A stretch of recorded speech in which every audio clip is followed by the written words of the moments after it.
Une question, comment avoir la puissance de Dieu? Amen. Et on a besoin de la puissance de Dieu dans ces derniers jours. Nous ne voulons pas être faibles, nous ne voulons pas être, je dirais, faiblards, comme on dit, mais on veut être forts, vigoureux, pour résister aux intempéries, aux vents contraires, et vraiment avoir la puissance de Dieu dans notre vie. Alors on lit, si vous voulez bien, un passage de la Bible dans l'Ancien Testament, dans le 2e livre des Rois, chapitre 2, et à partir du 1er verset. Comment avoir la puissance de Dieu? 2e livre des Rois, chapitre 2, verset 1er. Lorsque l'Éternel fit monter Élie au ciel dans un tourbillon, Élie partait de Gilgal avec Élisée.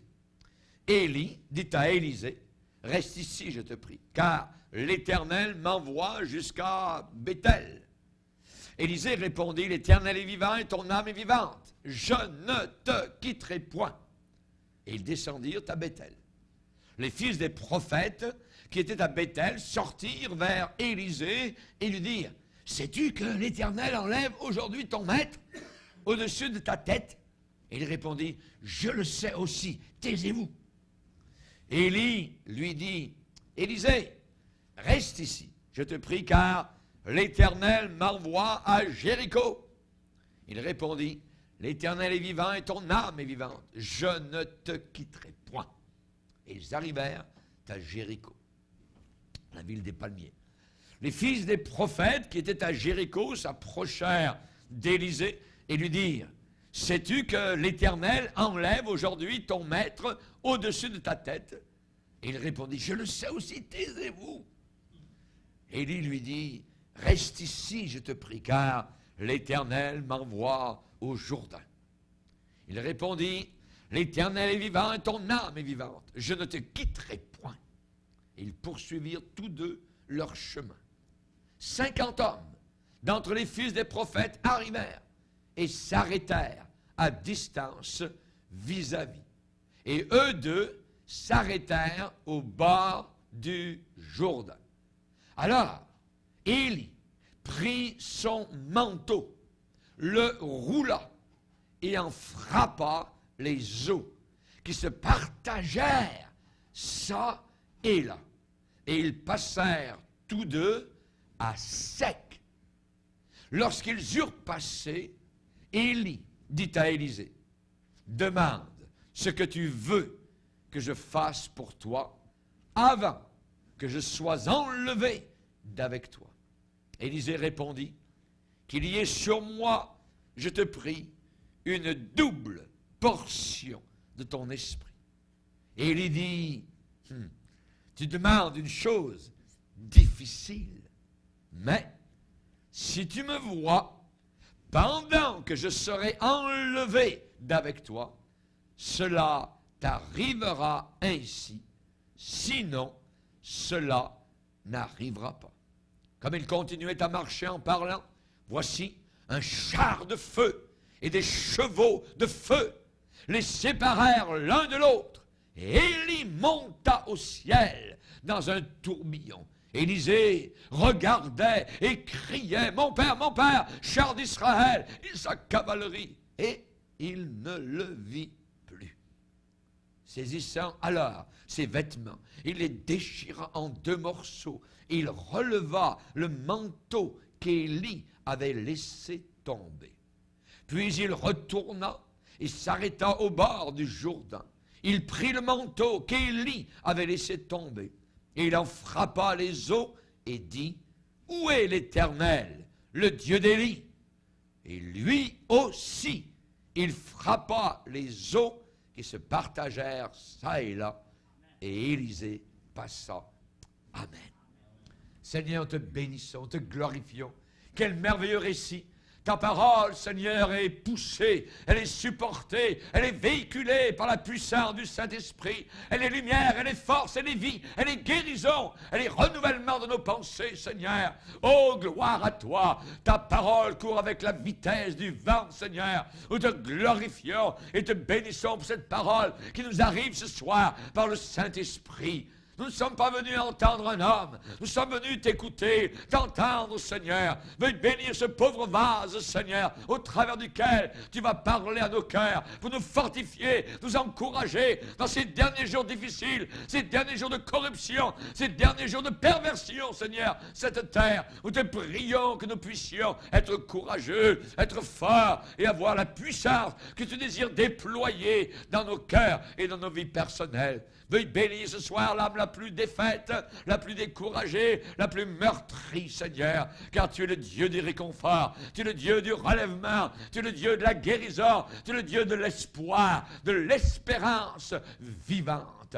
Merci, Père, dans le nom puissant de ton Fils merveilleux, Jésus, notre seul et unique Sauveur sur la planète Terre. Amen. Et tout le peuple dit Amen. Amen. Gloire à Dieu. Que Dieu soit béni. Vous pouvez vous asseoir, chers amis, frères et sœurs. Alléluia. Gloire au Seigneur. Comment avoir la puissance de Dieu? Vous savez, aujourd'hui, les gens, de façon générale, pour schématiser, désirent deux choses principales qu'ils désirent. La première chose, c'est être aimé. Il n'y a personne qui veut être haï. Nous voulons tous être aimés. Et aujourd'hui, beaucoup de personnes cherchent dans le mauvais lieu cet amour qu'ils désirent. C'est la raison pour laquelle on voit tellement de perversions autour de nous. Les gens veulent être aimés. Et la deuxième chose qu'ils désirent, c'est la puissance. Ils veulent être forts. Personne ne veut être malade. Personne ne veut être faible. Personne ne veut être vaincu par Satan. Généralement, on veut être des vainqueurs. Eh bien, ce soir, j'arrive avec une bonne nouvelle. C'est que Dieu veut nous donner ces deux choses. Il veut nous les donner. Alléluia. Si nous savons comment les obtenir. Il faut savoir comment obtenir l'amour, la puissance du Seigneur.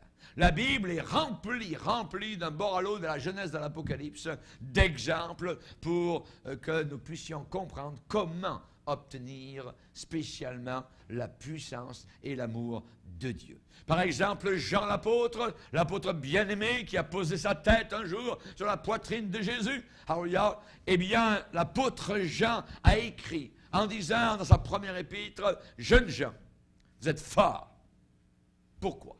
Parce que la parole de Dieu demeure en vous. La parole de Dieu est là, dans votre cœur, et elle vous remplit de force. Vous êtes forts. Jésus lui-même, avant de monter au ciel, avant de monter sous les yeux de ses disciples jusqu'à la hauteur des nuages, un nuage de gloire, la gloire Shekinah, est arrivé et a emporté ensuite Christ dans le ciel à la droite du Père. Avant cela, Jésus avait dit aux disciples, vous allez recevoir de la puissance quand le Saint-Esprit viendra sur vous. Et vous serez mes témoins à Jérusalem, dans la Judée, dans la Samarie et jusqu'aux extrémités de la terre.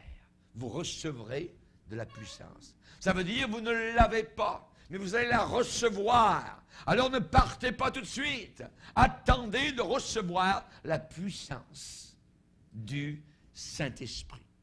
Dans la parole de Dieu, dans un psaume, il est dit, ton Dieu ordonne que tu sois fort. Ton Dieu ordonne que tu sois puissant. Et tout le monde, généralement dans le monde chrétien, qui se disent chrétiens, ont l'amour de Dieu dans leur cœur. Mais c'est une autre affaire vis-à-vis de la puissance de Dieu. Ce n'est pas tous qui ont la puissance du Seigneur. Chacun a un peu de sa puissance, mais pas beaucoup de gens qui exercent cette puissance dans leur vie. Dieu vous donne son amour parce que vous êtes un être humain. Dieu a tellement aimé le monde qu'il a donné son Fils unique. Amen. L'amour de Dieu est répandu dans nos cœurs par le Saint-Esprit. Merci Seigneur. Que Dieu soit béni. Mais la question ce soir qui nous arrive en pleine face, en plein visage, comment avoir sa puissance? Comment avoir la puissance du Seigneur? Je vais vous donner 3 conseils ce soir. Pas 4 ni 5, simplement 3, simplement. Pour avoir la puissance de Dieu dans notre vie, la première chose, il faut la vouloir. Il faut la vouloir. Et pas uniquement la vouloir. Il faut la désirer fortement. Et je parle d'un désir fort, un désir profond, un désir ardent. Et on voit par exemple David, le roi David, qui disait un jour au Seigneur, « Je demande à l'Éternel une chose que je désire ardemment. Je voudrais toute ma vie pouvoir contempler le Seigneur, être tous les jours dans sa maison. Je désire cela ardemment. » C'était dans le cœur de David un désir très profond. Et si vous désirez la force de Dieu, la puissance de Dieu, il faut absolument la désirer fortement. Élisée désirait fortement la puissance de Dieu. Et quand le grand prophète Élie, qui était connu dans tout Israël, du nord au sud, de l'est à l'ouest, de Dan à Beersheba, au sud, quand le grand prophète Élie est passé un jour proche du champ de labour du jeune Élisée. Élisée était en train de labourer. Il était en train de labourer laborieusement, voyez. On ne laboure pas à 50 km à l'heure, voyez. C'est doucement, les bœufs sont en avant, ils tirent doucement, la terre se fend. Alors la charrue ouvre la terre, et ensuite on y sème les graines pour qu'elles portent du fruit. Et Élisée était un fermier. Il était un fermier proche de la terre. Élisée labourait, et Élie passe à côté du champ, s'approche d'Élisée. Et Élisée dit aux bœufs, « Wow! » Les bœufs s'arrêtent. Élie arrive proche d'Élie. Élie arrive proche d'Élisée. Vous savez ce qu'il fait? Élie prend son manteau, alors il a défait sa veste, pas exactement s'il l'a passé par la tête ou s'il a enlevé les manches, et il prend ce manteau et il le place à l'arrière des bœufs, à l'arrière de la charrue, sur un jeune homme appelé Élisée. Qu'est-ce que ça veut dire? C'est un transfert de ministère, c'est un transfert de puissance, d'autorité, voyez. Élie va jeter son manteau sur les épaules du jeune homme. Et quand Élisée, le jeune homme, a vu cela, a vécu, c'est toute une expérience, que Élie, le grand prophète, avait posé son manteau sur ses épaules, tout de suite, Élisée a fait une décision. Il a pris une décision. Il a quitté Abel Mehola, qui veut dire le pré des danses, voyez. Et il a décidé d'abandonner sa ferme, d'abandonner les bœufs, d'abandonner la charrue, d'abandonner les instruments agraires de labour.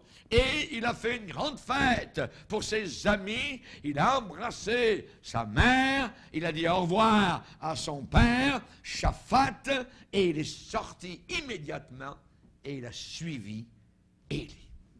C'est ça le désir. C'est ça, vouloir Dieu absolument par-dessus toute autre chose. Lorsque le Seigneur m'a appelé, j'étais intendant d'un grand hôtel touristique en Nouvelle-Calédonie, à Nouméa, et c'était le plus grand hôtel. J'aurais pu passer ma vie, j'aurais pu peut-être passer toute ma vie, je serais peut-être aujourd'hui à la retraite, je ne le sais pas, mais un jour j'ai entendu l'appel de Dieu. J'étais dans une réunion au Faubourg Blanchot, et un pasteur est venu des îles Fidji et a prêché à partir de Romains 10.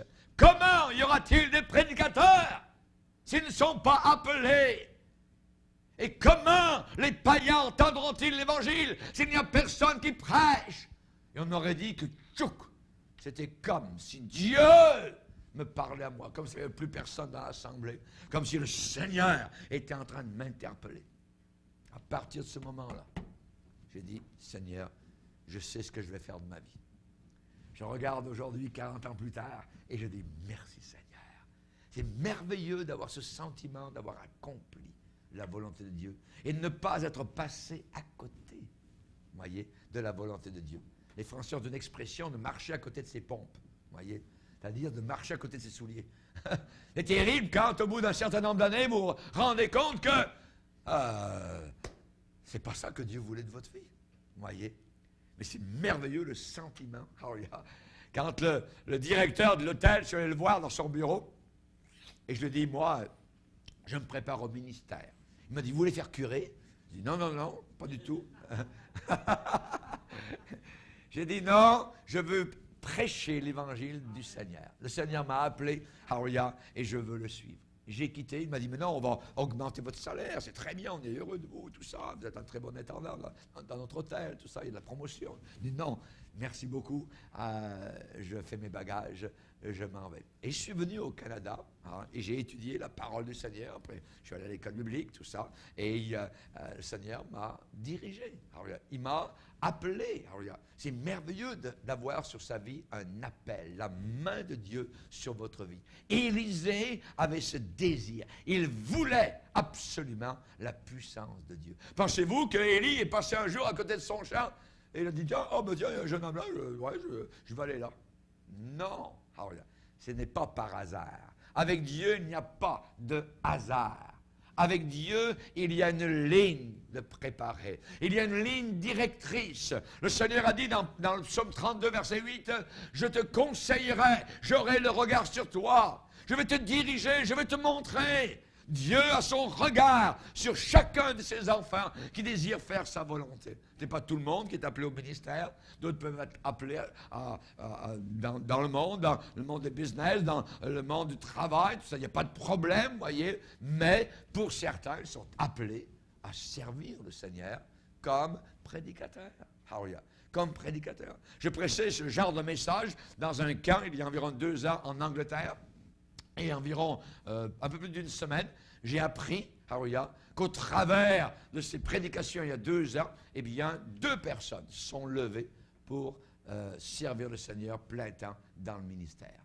C'était quelque chose qui était déjà là dans leur cœur, mais qui n'était pas, évidemment, je dirais, qui avait besoin d'être encouragé, d'être là et d'être mis au point. Gloire au Seigneur. Amen. Quand c'est de la part du Seigneur, ça reste. On peut le mettre de côté, on peut dire non, mais ça ressort, c'est toujours là. Vous essayez d'étouffer, ça revient encore. C'est le Seigneur, c'est l'Esprit de Dieu qui appelle. Gloire au Seigneur. C'est ça, le désir. Et ça me fait penser, spécialement dans l'Ancien Testament, à cette belle jeune dame, qui s'appelait Ruth, qui a dit à sa belle-mère un jour, « Ne me presse pas de te laisser, de retourner loin de toi. Où tu iras, j'irai. Où tu demeureras, je demeurerai. Ton peuple sera mon peuple et ton Dieu sera mon Dieu. Où tu mourras, je mourrai et je serai enterré. » Elle a dit que Dieu me traite dans toute sa rigueur, si autre chose que la mort vient à me séparer de toi. Ça, on appelle ça un désir. On appelle ça une consécration. Quand vous dites cela au Seigneur de tout votre cœur, ça, c'est le désir. Comment avoir la puissance de Dieu? Il faut la désirer fortement, la vouloir. Et un jour, à Gilgal, eh bien, Élie a dit à Élisée, « Fils, tu vas rester ici, parce que je te prie de rester là, parce que l'Éternel m'envoie à Béthel. Il m'a appelé à aller au sud à Béthel. » Le jeune Élisée, est-ce qu'il a dit, « Très bien, on va se dire au revoir. Ouais, c'est terminé, on a marché pendant un certain temps ensemble. » Non. Élisée a dit, autant que le Seigneur est vivant et autant que ton âme est pleine de vie, je ne te quitterai point. Je ne te quitterai point. Et il était là avec lui. Élie ne l'a pas empêché, voyez. Et quand les deux sont arrivés à Béthel, Élie, le grand prophète, a dit, maintenant, reste ici, le Seigneur m'appelle à Jéricho. Il m'appelle un peu plus loin. Et une fois de plus, le jeune homme Élisée a dit, j'irai avec toi, je ne te quitterai pas. Je ne te quitterai pas. Arrivé à Jéricho, Élie dit, reste ici, le Seigneur m'appelle plus loin, à aller au Jourdain. Et là aussi, Élisée a dit, je ne te quitterai pas, je vais aller avec toi jusqu'au Jourdain. Et depuis les régions du nord d'Israël, jusque presque à l'extrémité sud d'Israël, Élisée a suivi Élie. Il l'a suivi. On appelle ça la détermination. On appelle ça être résolu. Et quand quelqu'un décide de suivre le Seigneur, eh bien, il doit être résolu à le suivre, quoi qu'il en coûte, quel que soit le prix à payer, même s'il faut que son sang coule, même s'il faut que sa veine jugulaire soit ouverte jusqu'à la dernière goutte de son sang, il faut qu'il soit prêt à suivre le Seigneur. Et c'est ce que les premiers chrétiens ont fait au travers des siècles. Et rappelez-vous à Rome, durant les persécutions des empereurs romains, lorsqu'on les emmenait devant des milliers de personnes, jusqu'à, je pensais, 80 000 personnes qui pouvaient rentrer dans le Colisée de Rome. Et là, il y avait une poignée de chrétiens et on allait rire d'eux durant tout l'après-midi. On faisait sortir les lions. Et là, ils se rassemblaient autour d'un ancien, un pasteur, tout ça. Et là, ils étaient en train de prier, d'adorer. Ils se disaient dans quelques instants, on va être chez nous. Ils étaient prêts. Ils auraient pu dire, non, je ne suis plus chrétien, je vais offrir de l'encens à César. Oui, il y a un autre Dieu que Jésus, il s'appelle César. Jamais ils ont voulu faire ça. Jamais ils n'ont voulu adorer, plier les genoux devant un homme, sauf devant l'homme, Dieu, appelé Jésus-Christ de Nazareth. La détermination. Pensez-vous qu'ils avaient la puissance? Certainement. Jusqu'à la mort. Sois fidèle jusqu'à la mort. Que ce soit une mort de persécution ou que ce soit la mort dans ton lit. Reste fidèle au Seigneur jusqu'au bout. Alléluia. La détermination. Nous avions un petit cœur, et nous l'avons encore, qui nous dit, et nous le chantons dans l'église chrétienne, je suis déterminé, j'ai fait mon choix. J'ai fait mon choix, je suis déterminé, j'ai fait mon choix. Je te suivrai, je te suivrai. Alléluia. Je te suivrai. Et même si je suis seul à te suivre, je te suivrai, je te suivrai. C'est ce que Élisée a dit à Élie. Je te suivrai. Jésus a dit, suivez-moi. Si quelqu'un me suit, il ne marchera pas dans les ténèbres. Alléluia. Vous aurez toujours la lumière autour de vous, même si c'est jusqu'aux portes de la mort. Alléluia. Et vous allez entrer dans la lumière éternelle au bout du rouleau. Que Dieu soit béni. Merci Seigneur. Suis-moi et je te ferai pécheur d'âme. Suis-moi et je te ferai pécheur d'âme. Jacques, le pasteur de Jérusalem, a dit à l'époque, un homme irrésolu et inconstant dans toutes ses voies ne s'imagine pas qu'il recevra quoi que ce soit de la part du Seigneur. C'est un homme irrésolu, qui n'a pas de résolution, qui n'a pas de détermination. Voulez-vous la puissance de Dieu dans votre vie? Il faut être absolument résolu. Il faut le vouloir de tout votre cœur. Vous y accrochez, avec la puissance de la détermination. Y plantez vos ongles, littéralement, dans ce terrain dans lequel le Seigneur veut que nous marchions. Pour avoir la puissance de Dieu, il faut la vouloir intensément par-dessus toute autre chose de ce monde. Toute autre chose de ce monde. Dieu, Jésus-Christ, ne prendra jamais la deuxième place. Jamais. Cherchez premièrement. Le Seigneur a dit premièrement. Ça veut dire qu'il y a des deuxièmement, des troisièmement. Mais en premier, c'est Dieu qui doit arriver en premier. La parole de Dieu, l'amour de Dieu, l'église de Dieu, le service de Dieu, la séparation avec le mal, et ainsi de suite. En premier, le Seigneur, un homme irrésolu, qui ne s'imagine pas qu'il recevra quoi que ce soit de la part du Seigneur. Pour avoir la puissance de Dieu, il faut la vouloir intensément. Je ne te quitterai pas. Je m'en vais. Non, je vais continuer avec toi. Élisée était collé. Il était collé à Élie. Il voulait vivre. Il voulait voir la puissance de Dieu. Il voulait voir se manifester les grâces du Seigneur au travers de la vie du prophète Élie. Gloire au Seigneur. La Bible dit, c'est Jésus qui allait fêter la fête juive, bar mitzvah, spécialement les enfants juifs, qui ont environ 12 ou 13 ans, qui deviennent des adultes. Eh bien, à cet âge-là, Jésus est monté au temple. Et savez-vous ce qu'il a répondu à ses parents? Alors, quand ils l'ont retrouvé, ne savez-vous pas qu'il faut que je sois aux affaires de mon Père? Il faut que je sois aux affaires de mon Père. Et nous, comme chrétiens, nous devons être aux affaires de notre Père. Amen. Même au travers de nos activités. Mais en premier, c'est toujours le Seigneur. le Seigneur qui est toujours là, dans notre tête, dans nos cœurs. Amen. Il faut que je sois aux affaires de mon Père. La Bible dit, dans un même désir, dans la même veine, dans le même jet, je dirais, de paroles venant du Saint-Esprit, le Seigneur va dire, aspirez aux dons spirituels. Ce mot aspirer, ça veut dire désirer fortement les cadeaux du Saint-Esprit, les dons du Saint-Esprit. Nous avons besoin, plus que tout autre, je pense aujourd'hui, d'un don de discernement. Nous vivons un monde de Casanova, de cœurs brisés, de fer à croire, de faux prophètes, et ainsi de suite.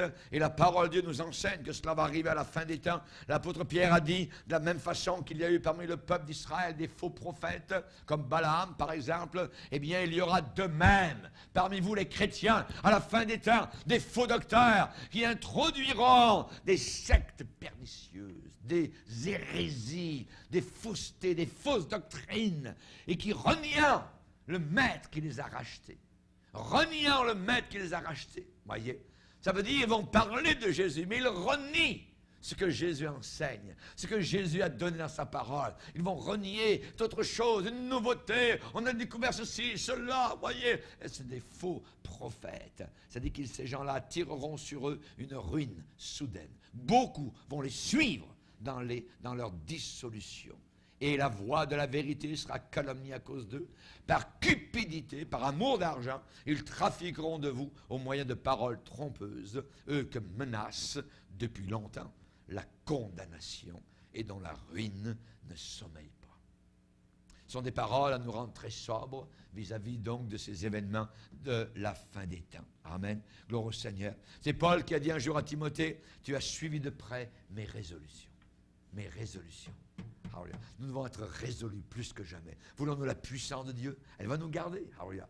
La Bible dit, Pierre va dire, gardez par la puissance de Dieu.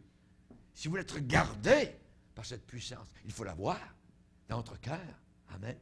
Et pour la posséder, il faut la désirer avec force.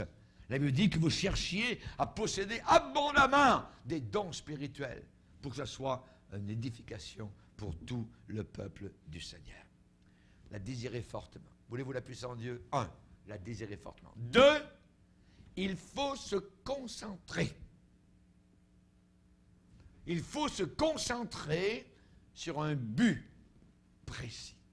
Se concentrer sur un but précis. Quand Élie et Élisée sont arrivés au Jourdain, Élie, le grand prophète, a dit au jeune homme, « Aujourd'hui, je vais être enlevé d'avec toi. » Ça veut dire que Dieu avait averti le jour de son départ de la terre, voyez, où Élie allait quitter la terre.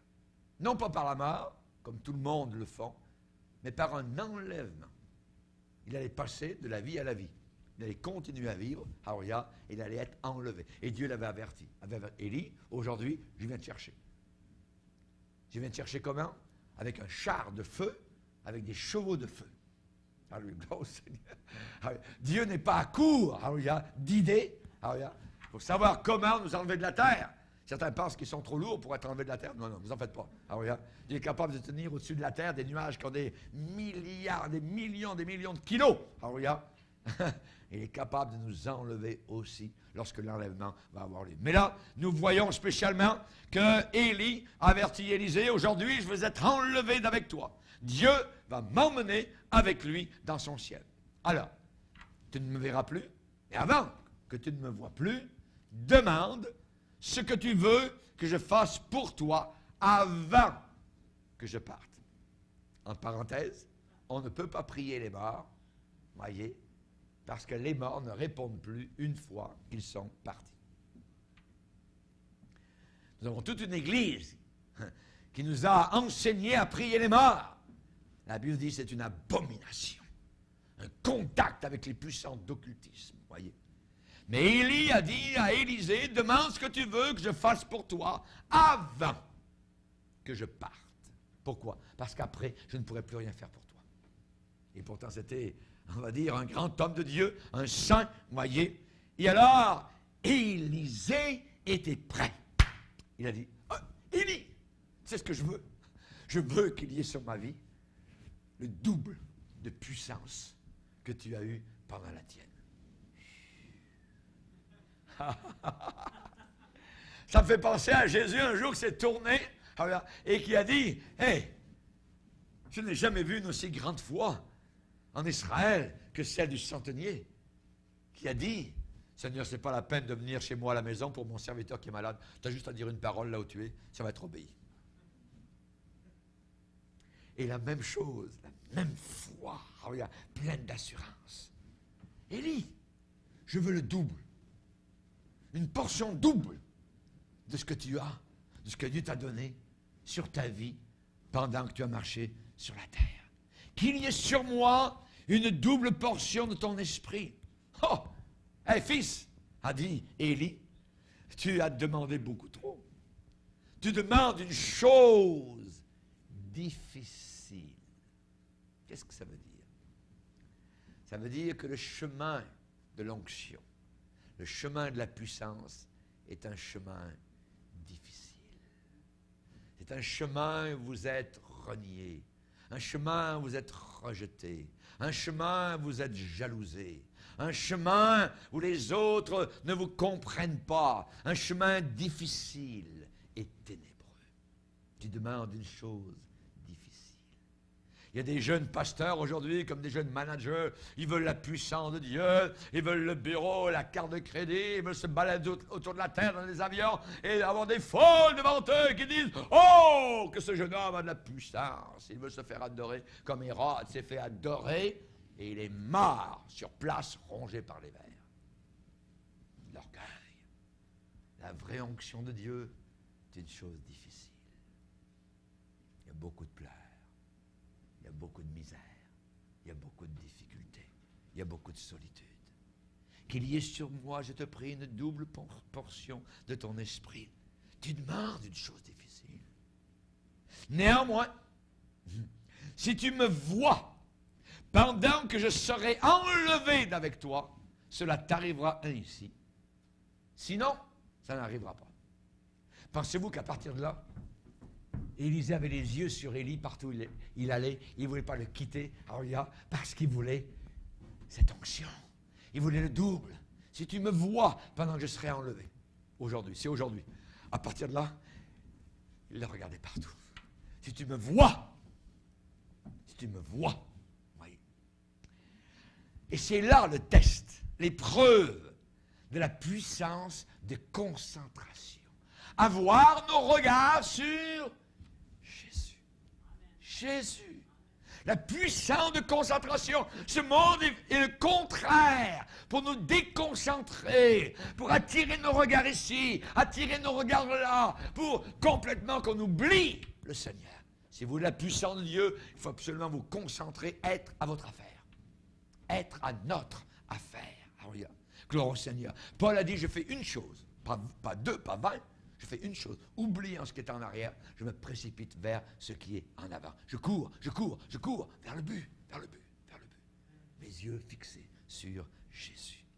La Bible dit, prenez toutes les armes de Dieu afin de pouvoir résister dans le mauvais jour et tenir ferme après avoir tout surmonté. Quand vous avez tout surmonté, vous avez besoin d'avoir une puissance de concentration. Encore là, au moment où vous avez envie de dire, vous effoirez, oubliez tout ça, puis prendre un peu de repos, le diable va vous apporter du miel, voyez. Il va vous apporter un plateau de plats, voyez, qui sont empoisonnés. Attention. Je me rappelle dans la marine, on avait parfois de l'entraînement, j'étais apte aux troupes de choc, et je me rappelle que nous avions régulièrement des entraînements assez difficiles, et il y avait des courses d'obstacles. Et on arrivait, je me rappelle certains des collègues, tout ça, qui fumaient beaucoup, tout ça. Vous voyez, ils crachaient leurs cigarettes, ils crachaient. Vous voyez, ils arrivaient, le pack-sac, tout ça, ils avaient passé au travers de tunnels, tout ça, on arrivait, tout ça. Et quand on arrivait, il y avait là encore un test. Debout, on avait tous envie d'aller dans l'herbe, d'ailleurs, tu terminais. Non. Encore là, il y avait un test de concentration. Il y avait des mouvements à faire pendant qu'on était épuisé. Après avoir tout surmonté. La concentration. Prenez toutes les armes de Dieu afin de pouvoir résister dans le mauvais jour, et nous y sommes, et de tenir ferme après avoir tout surmonté. Concentration. Un jeune homme à qui on avait fait un cadeau un jour, un cheval. Hey, c'est un beau cadeau. On vous offre gratuitement un cheval. Plus la selle en cuir. Plus une bride. Voilà, je t'offre cela à un jeune homme. Mais il y avait une condition. Tu vas avoir tout cela, le cheval, la selle et la bride, mais tu vas devoir te tenir ici pendant 60 minutes et tu ne dois pas mentionner ni le cheval, ni la selle, ni la bride. Pas de problème. Et si à la fin des 60 minutes, tu as fait cela, tout cela va être à toi. Le cheval, la selle et la bride. Le garçon dit, il n'y a aucun problème. Merci beaucoup. Certainement, je vais faire tout ça. Et pendant environ 1 heure, il a admiré le cheval. Il l'a flatté, c'était beau cheval, tout ça. La selle, il a palpé, le cuir, il a senti le cuir neuf, tout ça, c'était une belle selle de cheval, tout ça. La bride, il a même monté sur le cheval.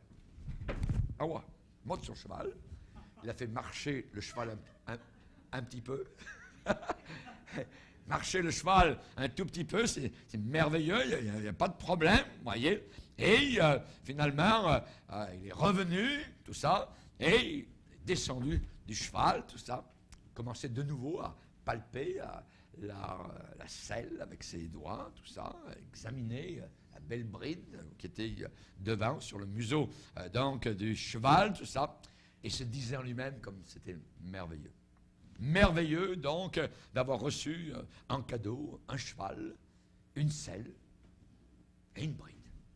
Merveilleux. Et pendant 55 minutes, il n'a pas mentionné ni le cheval, ni la selle, ni la bride. Puis, lorsqu'il restait seulement 5 minutes, il a oublié. Et s'est tourné vers son donateur, et il a seulement dit, la selle, c'est aussi dans le cadeau? Et il lui a été répondu, non, ni le cheval, ni la selle, ni la bride. Je t'avais demandé une seule chose, ne pas mentionner le cheval, ni la bride, ni la selle pendant 60 minutes. Il ne te restait que 5 minutes, tu as échoué, tu n'as pas pu te concentrer. Chers amis, est-ce que nous sommes concentrés? Il ne reste que 5 minutes. Nous avons déjà fait les 55 minutes pour la plupart d'entre nous. Jésus n'est pas loin. Jésus est proche. Le diable dit, laisse tomber un petit peu, là, il y a autre chose, c'est meilleur que Jésus, les réunions, tout ça. Paul a dit que personne ne fasse de vous sa proie par la philosophie humaine, par des visions d'anges, tout ça, par toutes sortes de choses qui sont en dehors de la parole de Dieu. Se concentrer. Se concentrer. Ce qui nous empêche d'obtenir la puissance de Dieu, c'est la faillite, l'échec de pouvoir se concentrer pour obtenir cette puissance-là. La persévérance. Rappelez-vous, Eutychus, dans la ville de Troas, il y avait une réunion où l'apôtre Paul, le grand apôtre, était en train de prêcher l'Évangile. Il y avait beaucoup de lumière, des lampes à l'intérieur de ce lieu, beaucoup de lumière. Et Eutychus était assis sur le bord de la fenêtre, comme au Moyen-Orient. Le dos, toc, et les jambes sur le rebord de la fenêtre. Et de temps en temps, la parole de Dieu, Paul prêchait, l'attention sur les Écritures. Oh, c'est merveilleux. Mais de temps en temps, oh, là-bas dans la rue, oh tiens, il y a une belle fille là-bas, tiens. Ainsi de suite. Là, il y a une chicane. Tiens, là, le chariot vient de se casser, tout ça. Ouais, il oublie que Paul est en train de prêcher. Et au bout d'un certain temps, pouf! Et il est tombé en bas de l'étage où il se trouvait. Ça a été un remue-ménage à l'intérieur. Ils ont été obligés de descendre. Le jeune homme était décédé. Mort. Et Paul a prié. Seigneur, s'il te plaît, il a fallu un miracle pour le ramener à la vie. Pas de concentration. Pas de concentration. Chers amis, nous sommes à 5 minutes du retour de Jésus. Il n'est pas loin. Alléluia. Concentrons-nous sur le cheval. Le cheval blanc de gloire qui s'en vient. La bride que le Fils de Dieu va tenir. Il va anéantir l'Antéchrist. Il revient avec puissance, avec merveille et gloire. Alléluia. Que Dieu soit glorifié. Concentrons-nous sur notre affaire. Gloire au Seigneur. Ne pas regarder en arrière. Rappelez-vous la statue de sel. La statue de sel. Je fais bien attention à ce que Jésus déclare dans le Nouveau Testament. Chaque parole, Jésus a déclaré. Souvenez-vous de la femme de Lot, à Sodome. Son cœur était vers les choses de Sodome. L'ange avait dit, fuis, concentre-toi sur la montagne là-bas, fuis pour sauver ta vie. Tout. Alors regarde en arrière. Mon frigidaire, ma compagnie, ma ci, ma ça. Ah, ça va tout brûler, ça. Oh, pouf. Elle est morte. Elle est morte là. Statue. Il y a des gens, parmi les peuples chrétiens, des gens qui sont déjà des statues. Ce sont des gens froids vis-à-vis de Dieu. Ils sont de pierre. En bon français, on les appelle stone.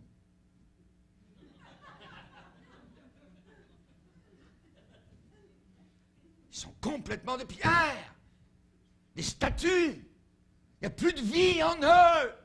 Elle était là auparavant, la vie, mais elle n'y est plus maintenant. Pourquoi? Parce que leurs pieds vont dans une direction, mais leur cœur va dans une autre. C'est très dangereux. La concentration. Quiconque met les mains à la charrue, a dit Jésus, et regarde en arrière n'est pas propre pour le royaume de Dieu. Amen. Alléluia. Gloire au Seigneur.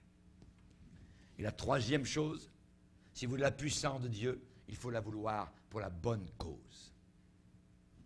Il y a des gens qui veulent la puissance de Dieu pour leur gloire personnelle. Ou de l'autre côté, il y a des gens qui sont des super spirituels, qui veulent montrer qu'ils sont mieux qu'un tel ou un tel. Ils vont parler de porter des voiles, ils vont parler de longueur de cheveux, ils vont couper les cheveux en 4. Vous voyez, ce n'est pas ça que Dieu veut. On ne veut pas la puissance de Dieu pour des choses semblables. Il y a beaucoup qui veulent la puissance, mais ce n'est pas tous qui la veulent pour la bonne cause. Certains, c'est pour être des dictateurs sur les autres, pour dominer les autres, pour être maître sur les autres. Rappelez-vous, Jésus a pris la bassine, il a lavé les pieds des disciples. Il a déclaré, le plus grand d'entre vous, s'il veut être chef, il doit être le serviteur de tous. Serviteur de tous. Ne pas vouloir dominer. Jésus a dit spécialement, il en a parlé dans sa parole, de paître le troupeau, paître les brebis, non pas comme dominant sur les brebis, ceux qui vous sont échus en partage, mais comme étant les modèles du troupeau. Modèles du troupeau. Si vous voulez savoir ce qu'il y a au fond du cœur de quelqu'un, donnez-lui le pouvoir. Laissez-lui le pouvoir. Vous allez voir ce qui est vraiment au fond du cœur de cette personne-là. Et souvent, nous ne savons même pas ce qu'il y a au fond de notre cœur. Nous ne nous connaissons pas. Rappelez-vous Joseph, avant qu'il devienne le grand monarque en dessous de Pharaon en Égypte, il a dû être brisé, brisé, brisé, brisé. Il ne comprenait pas ce qui arrivait. Dieu était en train de le former pour qu'un jour, il puisse régner, pour qu'il puisse être brisé totalement, qu'il puisse porter le fruit du Saint-Esprit, pardonner à ses frères tous leurs méfaits, toute leur méchanceté. Jean-Baptiste a dit, il faut que je diminue. Les gens, souvent, qui veulent la puissance, disent, il faut que je grandisse. Non, il faut qu'il grandisse et que nous diminuions complètement. Si vous cherchez la puissance, vous la cherchez pour la bonne raison.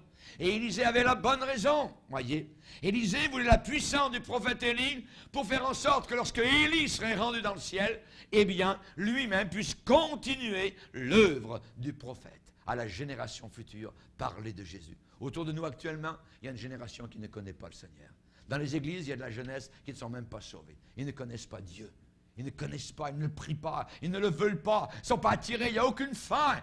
Ils sont déjà des statues de sel. Souvent, ils ne sont pas sauvés. La Bible dit qu'il est une génération qui ne dit aucun bien ni de son père ni de sa mère. Une génération qui se croit pure et qui n'a pas été lavée de sa souillure. Et cette génération a besoin d'entendre, de connaître, de voir la puissance de Dieu. Après Josué, après les grandes victoires sur les Cananéens qui brûlaient les bébés entre les mains des dieux Moloch, tout ça, Dieu avait dit détruisez-les complètement. Eh bien, est arrivé après cette génération victorieuse qui a vu la puissance de Dieu, les murailles de Jéricho tombées, les Philistins mis en fuite, vint une autre génération qui s'éleva après elle, une génération qui ne connaissait pas l'Éternel et qui ne connaissait ni ce qu'il avait fait en faveur d'Israël. Et les enfants d'Israël firent alors ce qui déplaît à l'Éternel. Ils servirent les Baals, ils abandonnèrent l'Éternel, le Dieu de leur père, qui les avait fait sortir du pays d'Égypte, et ils allèrent après d'autres dieux, d'entre les dieux des peuples qui les entouraient. Ils ont imité les païens.